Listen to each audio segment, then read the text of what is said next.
Yun, magandang araw sa inyong lahat mga idol. At ngayon, day off ko, magpapapawis tayo guys. Ayan, samahan nyo guys, labas na tayo ng pinto.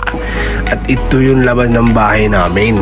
Yan, squatter area ng Dubai yan mga idol. At sa dulo niyan, eto na. Yan ang dulo niyan, sa tawid dyan, doon ako magja-jogging guys.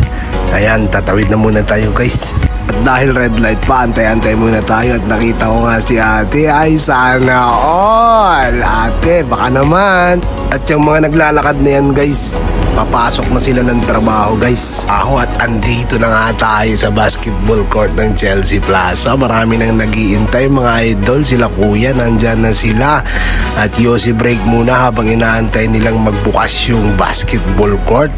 Ayan, sinimulan ko nang maglakad-lakad dyan at pupunta tayo dun sa area kung saan ako nag-i-stretching mga idol. At may nakita nga ako dyan si ate.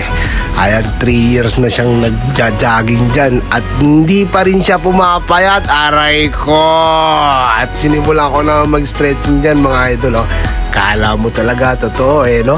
Hindi ko naman to kakaririn mga idol. Talagang papawis lang to kasi nagpuputo ka na yung mga gout natin. At saka tumataba na rin tayo. Yung cholesterol natin sobrang taas na. Ayan, jumping jack muna tayo dyan mga idol. At sisimulan na nga nating tumakbo dyan mga idol. Ayan, konting lang, alalay lang tayo. At ang goal natin dyan is 5 kilometers lang. Saktong papawis lang talaga mga idol. At hindi ko naman talaga to kakaririn.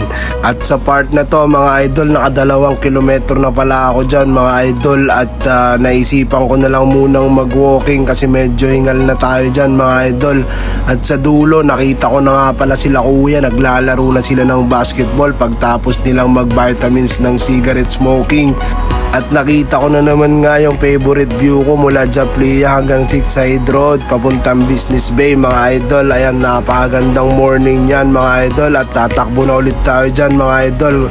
Dahil kailangan ko nang matapos to mga idol kasi nag-message na sa akin yung tropa ko. Mag-iihaw daw kami ng liempo na may kasamang Alfonso. Aray ko!